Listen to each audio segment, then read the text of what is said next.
Olá pessoal, o papo de hoje é com José Augusto Albino, co-founder da Catarina Capitals, investidor inclusive de startups do mercado de games e que está fazendo uma parceria com a Arena Hub, que em breve será oficialmente anunciada, mas para ter um programa de aceleração de startups em parceria com o Arena Hub. Prazer ter você com a gente, José Augusto. Fernando, obrigado pelo convite. É um prazer estar aqui participando dessa conversa. E é um tema ótimo de conversar. Realmente é o nosso dia a dia fazer investimento. Estou muito contente com a oportunidade, acreditamos muito nesse mercado e estamos aí louco para poder dar spoiler, falar um pouco dessa parceria com a Arena, mas temos que segurar um pouco, mas realmente estamos muito contentes de estar trabalhando junto com a turma lá. Como você analisa o mercado de investimento de startups no Brasil e no mundo? Legal. O mercado é um mercado que não é novo, na verdade, né? Apesar do tema startups, unicórnio, tá tão na moda, tão aquecido, o Venture Capital ele é ativo nos Estados Unidos desde os anos 70, desde o início lá do Vale do Silício. Mesmo no Brasil já tem gente fazendo isso desde os anos 80. Claro, a tecnologia na época era outra, né? Era pager, o início da internet, os primeiros e-commerce, mas realmente é um mercado que veio crescendo. O que aconteceu realmente nos últimos anos é que aqui no mundo inteiro ele virou uma tendência mundial. Hoje, as maiores empresas listadas em bolsas de valores, elas são de tecnologia, elas eram startups que foram investidas por Venture Capital, então, realmente, esse ativo finalmente virou mainstream.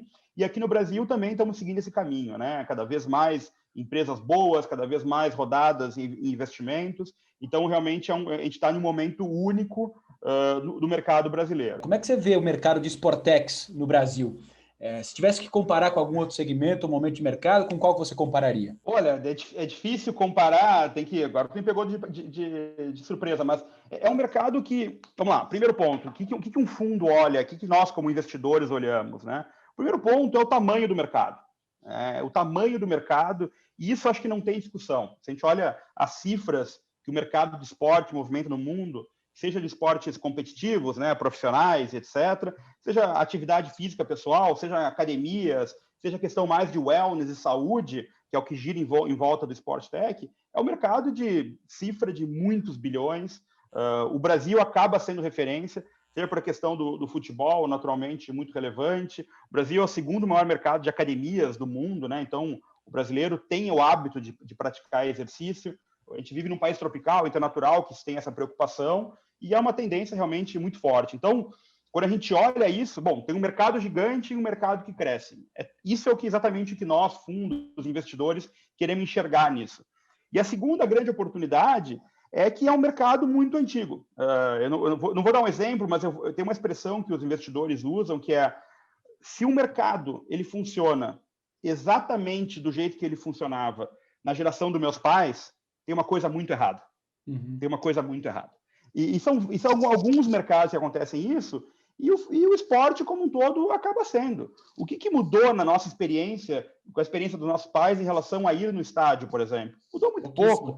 Agora começou a compra de ingresso pelo celular, pode comprar comida, alguns estádios modernos começando. A experiência de repente, juntar uns amigos e jogar uma pelada, mudando muito pouco. Começa a ver aos poucos. Ir na academia é a mesma coisa, pagava mensalidade, ir na academia, ir lá, mudou muito pouco. Então, isso é um tipo de oportunidade, porque sabe que não tem volta, vai acontecer.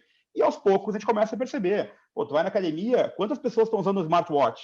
A velocidade que aconteceu isso. Explica um pouquinho mais como é que funciona o seu trabalho, essa coisa de investimento. Quais são os estágios de investimento em startups? Legal. Como é que funciona o investimento? É muito simples, né? Os investidores têm basicamente dois perfis: os profissionais, os fundos como nós, que são os fundos de venture capital, e os investidores, pessoas físicas, chamados investidores anjos. Esses são os dois grupos de investidores, macrogrupos aí que vão estar acessando as empresas. O que eles fazem? Essa turma reúne capital, reúne dinheiro, seja dinheiro deles ou dinheiro de terceiros, que é o nosso caso. Então, a gente administra dinheiro de investidores, de corporações, de gringos, de famílias, etc. E com esse recurso, a gente busca startups, empresas diferenciadas, que podem realmente ter um potencial de crescimento muito elevado, e a gente faz um aporte de capital na empresa. Então, geralmente não é dinheiro no bolso do sócio, é dinheiro no caixa da empresa, para aquela empresa usar aquele capital para desenvolver um projeto de crescimento. Qual que é o meu objetivo? Meu objetivo não é ficar sócio na empresa durante 30 anos. Meu objetivo é fazer aquela empresa crescer, levar ela, de repente, lá do PowerPoint para começar a faturar, ou, como é o nosso caso, né, levar a empresa dos 5 a 10 funcionários para, de repente, ter 200 funcionários e depois vender a minha participação. Eu posso vender a minha participação na Bolsa, como a gente acabou de ver os cases aí de Enjoei, de Melius, Mosaico e outros. Posso vender a empresa toda para um terceiro. Então, esse ano passado, a gente vendeu uma empresa nossa para Lynx, vendeu uma empresa para PagSeguro. Então, isso acontece, tu vender a empresa toda. Ou tu vende para algum outro investidor que está interessado. Agora, a outra pergunta dos estágios. Varia muito dos estágios. Tem desde investidores que investem lá 100, 200 mil reais, são esses investidores anjos, até investidores que investem 200, 300 milhões de dólares. Naturalmente, isso depende do estágio da empresa. Começa desde do pré-seed, que a gente chama, que é quando a ideia ainda está muito no papel, ainda é muito no conceito, na ideação, como a gente chama, talvez no PowerPoint ou na primeira versão de um produto, que ali começa. Depois vai para a parte do seed, que aí no seed é quando a empresa realmente começa a fazer o go-to-market, começa a buscar os primeiros clientes, começa a apresentar crescimento e contratar a equipe, e depois as rodadas, né? A gente chama as rodadas por letras, a série A, a série B, a série C, conforme for o estágio de crescimento da empresa, até realmente a empresa estar madura e os investidores buscarem a saída, como eu falei, seja para um IPO ou para um investidor. Então, são basicamente esses estágios lá do início da jornada, depois o pré-seed, seed, série A, e assim segue o caminho. E é um desafio muito interessante, porque realmente é levar a empresa da ideia para estar faturando, está dando lucro, realmente está em um porte bacana, que o mercado absorva e goste desse negócio, e sempre com um desafio de inovação, sempre com um desafio de um mercado que muda a cada dia. Então, realmente é um trabalho muito bacana de encontrar essas empresas, ajudar essas empresas a crescer e realmente conseguir dar um retorno legal aí para os nossos investidores. Sem a gente dar nenhum spoiler do que vai acontecer, mas já que a gente sabe que tem um programa de aceleração caminhando aí em parceria entre a Catarina Capitals e o Arena Hub, como que, na tua opinião, se constrói um ecossistema novo, ainda em desenvolvimento, como é o ecossistema que está sendo criado dentro do Arena Hub, com startups, com confederações e com marcas? Uhum. Não, essa discussão do ecossistema é muito importante. A gente tem 3 casos do mundo muito, muito bacanas. Um realmente é o Vale do Silício, né? Como aquele ecossistema se formou. O Israel, né? Startup Nation, como aquilo se formou. E aqui no Brasil, aqui em Florianópolis, né? A Catarina Capital fica aqui em Florianópolis. Realmente é uma ilha pequena, que era uma ilha de pescador e de turista, que realmente hoje é o segundo maior hub de startups do país, né? Como é que se cria um ecossistema? Essa sempre vem a pergunta. E a resposta, com diferentes tons de cinza, mas geralmente ela vem com certa resposta dizendo que, primeiro, tem que envolver o maior número de participantes possíveis do mercado e existir uma troca, uma relação entre esses participantes. E quem são esses participantes? Desde as startups, naturalmente, os empreendedores, mas também a universidade, os estudantes da universidade, as corporações, os potenciais clientes, o governo, as entidades regulatórias. Então, no momento que todo esse arcabouço de gente está conversando, está trocando uma experiência e está se ajudando, já começa a haver a formação de um ecossistema. E depois que acontece isso, vira um ciclo virtuoso, como eu falei antes, né? A universidade começa a criar estudantes mais empreendedores, esses empreendedores investem em empresa, existem investidores dispostos a apoiar essas empresas, existem corporações dispostas a apoiar essas empresas, existem corporações dispostas a comprar o produto dessas empresas, o governo não atrapalha, o mercado como um todo fomenta, tem mais empreendedor de sucesso, quanto mais empreendedor de sucesso, mais gente quer trabalhar nesse mercado e assim a máquina vai rodando. Vamos dar um exemplo básico disso. Eu, quando me formei na faculdade, não vou falar, né? Não vai entregar a idade. Todo mundo queria trabalhar em uma grande corporação, e grande corporação na época, assim, Vale, Gerdau, as empresas de telefonia, TIM, ou trabalhar em banco. Esse era o sonho de todo mundo.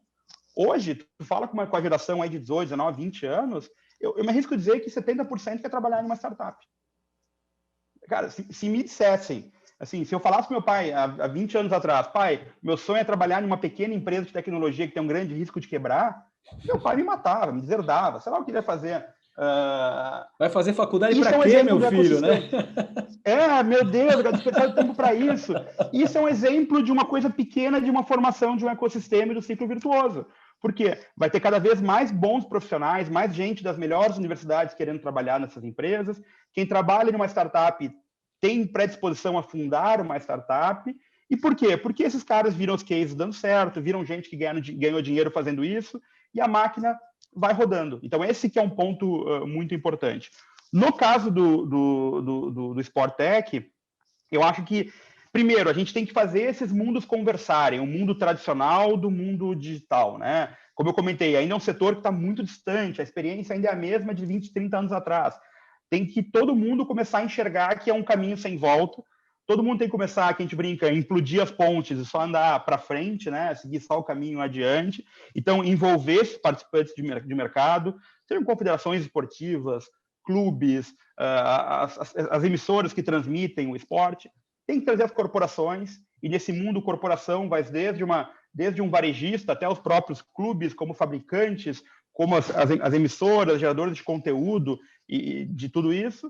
Naturalmente, as universidades e empreendedores, e se isso tudo começar a andar, o dinheiro vai seguir. A gente realmente está querendo ser um pouco mais adiante, começando a desbravar um pouco esse mercado em parceria com a Arena, mas eu não tenho dúvida que assim que começar a criar boas startups, tiver bons exemplos, o dinheiro vai vir junto. E quando a gente menos perceber, vai ter SoftBank aportando grana nessas empresas indo para IPO, e aí a máquina toda começa a rodar. Então, esse que é a nossa visão de onde é que dá para chegar. Para a gente encerrar, José Augusto, se você tivesse que cravar uma tese dentro do esporte, do que valeria a pena mais investir, em qual você acreditaria mais? Engajamento de fãs, espaços inteligentes, performance humana, e-esportes, enfim. Qual que você imagina onde está a mina de ouro aí do esporte? Depende muito, nós como investidores, a gente olha as oportunidades que estão mais óbvias e oportunidades que são mais de fronteira, como a gente chama, que é mais professor Pardal, mais loucura, né? Se eu quiser ser o mais óbvio, a gente entende que o esportes ele é muito óbvio. Eu acho que é um rolo compressor que está vindo. Eu vi algumas estatísticas de esportes nos Estados Unidos, assim, com exceção, se eu não me engano, do basquete e do futebol americano, o esporte já supera a audiência das outras ligas, do futebol, do beisebol, do hóquei em alguns lugares. Então, acho que o esporte é uma tendência que já está muito grande e veio para ficar. Maravilha. Obrigado, José Augusto. Prazer falar com você. Obrigado, Fernando. Um prazer participar e em breve temos novidades.